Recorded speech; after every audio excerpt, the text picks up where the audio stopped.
Hello everyone and welcome back to part 2 of my series focusing on the updates coming to Day of Dragons in the future. Last time I talked about the 1.0 update, the new map, dragons and AI creatures coming to the game. This time I'll be going into detail about what we can expect in the 1.1 update, dubbed Kickstarter Part 1 by the creators.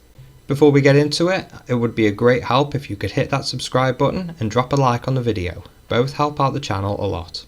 While this update won't be as big or introduce as many creatures, that doesn't mean we won't be getting anything good. The first thing I would like to talk about is the whiskered paddletail, a fish AI found in most large bodies of fresh water. It will be able to bite, but it's more likely to flee from larger predators. It will likely be the main food source for the swamp snapper and an alternate food source for our next creature, the singe-crest wyvern.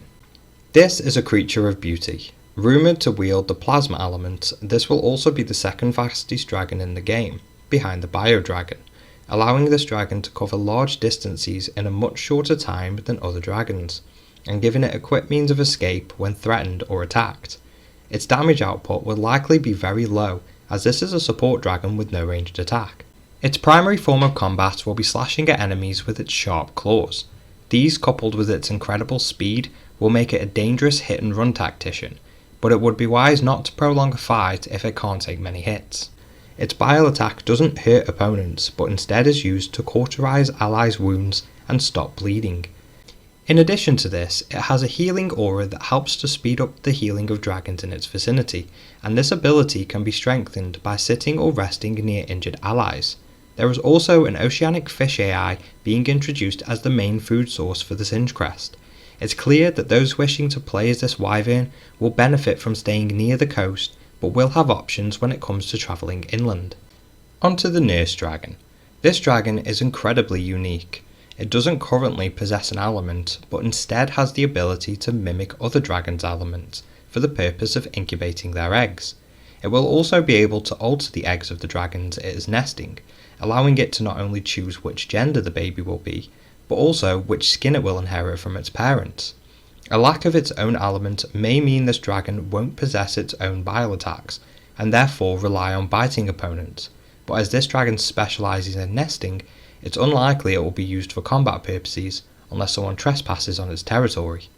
And that's all of the creatures coming to the 1.1 update. As I said at the beginning of this video, there won't be as much in this update as the main one, but as the 1.0 update was intended to be a huge turn for the game, it's no surprise that most of the content will come with it. The introduction of the singe-crest and nurse dragon will change the game in a big way though. Firstly, the singe-crest being present in PvP will change the way that clans and groups approach battle.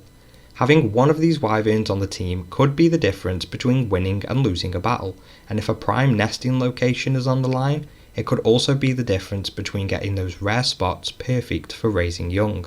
The nurse dragon will also change the way we play, as people who play as this dragon could raise the young while the parents go out to hunt, meaning nests in areas with fewer food sources are more within reach, since more dragons can bring the babies food, allowing for larger commutes.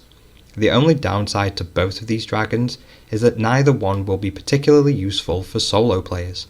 At the minute, it seems like neither dragon has a damaging bile attack, so taking out Sandslayer worms or elementals is out of the question. But I think we can all agree that the dragons that came in the 1.0 update more than make up for the lack of damaging dragons in this update. And that's all for this video. I hope you're all enjoying learning about these new dragons and creatures as much as I'm enjoying looking into them and researching them. As always, I hope you all have a wonderful day, and I'll catch you next time.